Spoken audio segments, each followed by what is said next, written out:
ভূমি ও ভূমি সংস্কার এবং উদ্বাস্তু ত্রাণ ও পুনর্বাসন দপ্তরের পরিচালনায় মালদা জেলাতে উদ্বাস্তুদের জন্য নিঃশর্ত দলিল বিতরণ। বুধবার মালদা টাউন হলে এক অনুষ্ঠানের মধ্য দিয়ে বিতরণ করা হয় নিঃশর্ত দলিল। এদিন জলপাইগুড়ি থেকে ভার্চুয়াল পাট্টাবিলি অনুষ্ঠানে যোগদান মুখ্যমন্ত্রী মমতা বন্দ্যোপাধ্যায়।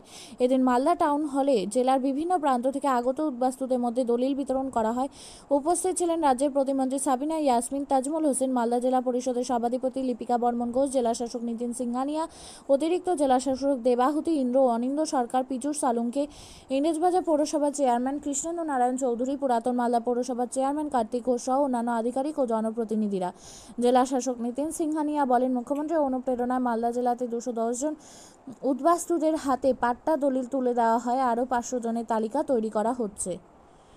জলপাইগুড়ি সভা থেকে উনি পাট্টা বিতরণ করেছেন এবং মালদা জেলারও 210 জন এখানে মানুষকে আমরা পাট্টা আজকে দিয়েছি। আরও 500টা পাট্টা আমরা রেডি করছি। বিভিন্ন ভ্রমণ এলাকা থেকে শুরু করে বিভিন্ন আরও যা হোমস্টেড পাট্টা, এগ্রি পাট্টাগুলো আছে সবই আজকে দেওয়া হয়েছে এবং আরও 500টা রেডি করা হচ্ছে।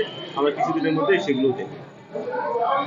বাড়ির 7 তারিখ আছে। এই জমিটা আমরা অনেক দিন ধরে ব্যবহার করছিলাম, চাষবাস করছিলাম, কিন্তু আজকে সেই জমিটা ভেস্ট হয়েছে বলে আমরা আজকে পাট্টা পেলাম। কে দিবে? হ্যাঁ, মমতা দি আমাদের এই জমিটা দান করলেন। কি বলবেন, কেমন লাগছে? ভালোই লাগছে, আমাদের যা গরিকে দান করেছেন, খুব ভালো লাগে। কি নাম আপনার? আমার নাম অতুল চন্দ্র সরকার। মালদা। কি বলছো এটা?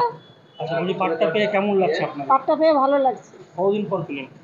তাও 2 বছর করে ফেললাম, 2-3 বছর। কোথায় বাড়ি আপনাদের? গাজলাউড়া। কারা এই পাট্টাটা দিল? পঞ্চায়েত থেকে দিল। কেমন লাগছে?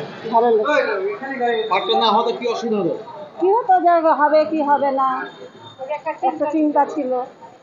এখন পেলেন? হ্যাঁ, কাকে ধন্যবাদ দিলেন?